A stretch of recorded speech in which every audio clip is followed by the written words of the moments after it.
দ্বিতীয় দিন শেষে 100 রান তোলার আগেই 5 উইকেট হারিয়ে বিপাকে পড়েছিল আয়ারল্যান্ড। তৃতীয় দিনে আয়ারল্যান্ডের দ্রুত উইকেট তুলে নিয়ে ফলো অনে ফেলার প্ল্যানে দিন শুরু করে টাইগাররা। দারুণ ব্যাটিং করছিলেন টাকার এবং দোহেনি, সবই ঠিকঠাক চলছিল।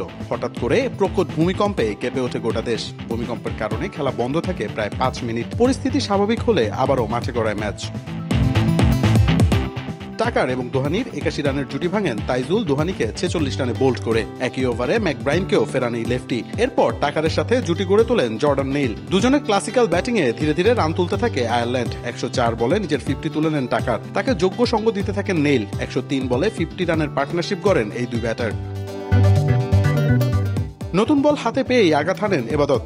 50 থেকে মাত্র 1 রান দূরে থেকে আউট হন জর্ডান নেইল। অন্যদিকে অবশ্য টাকার এক প্রান্ত আগলে রেখে ব্যাট চালিয়ে যান, তবে তাকে সঙ্গ দেবার কেউই ছিল না। হোয়াই এবং হামফ্রিজকে খালেদ এবং তাইজুল ফেরালে 265 রানেই থেমে যায় আয়ারল্যান্ডের ইনিংস। টাকার অপরাজিত থাকেন 75 রানে। টাইগারদের হয়ে 4 উইকেট নেন তাইজুল ইসলাম। আইরিশদের ফলো অনে না ফেলে 211 রানের লিড নিয়ে নিজেদের দ্বিতীয় ইনিংস শুরু করে টিম টাইগার্স। দুই ওপেনার সাদমান এবং জয় দারুণ শুরু করেন। দুই ব্যাটারই তুলে নেন নিজের 50। 152 বলে 100 রানের পার্টনারশিপ গড়ে এই জুটি। জয় 50-র পর নিজেকে সেট করলে তাকে লেগ বিফোরের ফাঁদে ফেলে প্যাভিলিয়নে পাঠান হোই। দিনের বাকিটা সাদমান এবং মমিনুল নিজেদের ক্লাসিক্যাল ব্যাটিংয়ে শেষ করেন। সাদমান অপরাজিত থাকেন 69 রানে এবং মমিনুল অপরাজিত আছেন 19 রানে। তৃতীয় দিন শেষে 367 রানের লিডে বাংলাদেশ।